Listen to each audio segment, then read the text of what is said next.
truly lost the plot. The other day when I logged onto TikTok, I saw a video of someone trying to argue that a cookbook and self-help books are fiction. I'm not even joking. So this left me wondering, are there people that think that all manga are fictional? Because newsflash, there are non-fictional works of manga. I feel like someone's brain just exploded. Before you start moving those fingers and typing up a response to prove me wrong, let's look at the definition. So let's look up the definition. Let's start with fiction. Fiction is something invented by the imagination or feigned.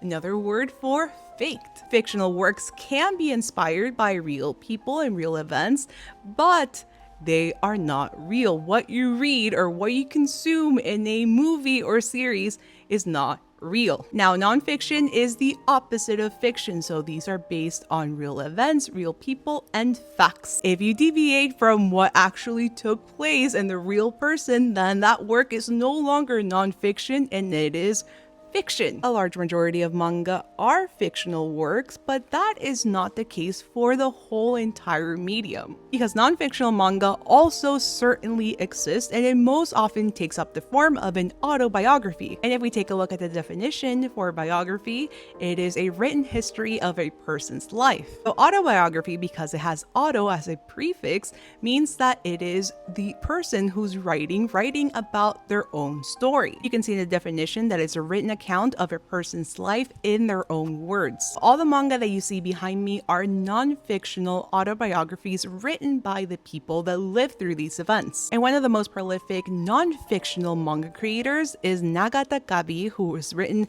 all of these series and more. Nagata Kabi, if you're not familiar with her work, has lived quite a tragic and challenging life. So she tends to write about all her different experiences. And some of them can be very triggering, but it is her own life experience that she wanted to share with the world. But not all non-fictional manga tends to be triggering. There are some that will aim to help you. Just like self-help books exist in novel form, they also exist in manga as well. Self-help books are also not fiction. So books like the life-changing manga of Tidying Up, or these ones, the Manga for Success series, they're non-fictional works aimed to help people. Much like other forms of media, manga has a lot to offer. You can find fictional works to entertain you, you can learn from self-help books, or you can learn more about someone's experience through autobiographies. So yes, not all manga is fiction.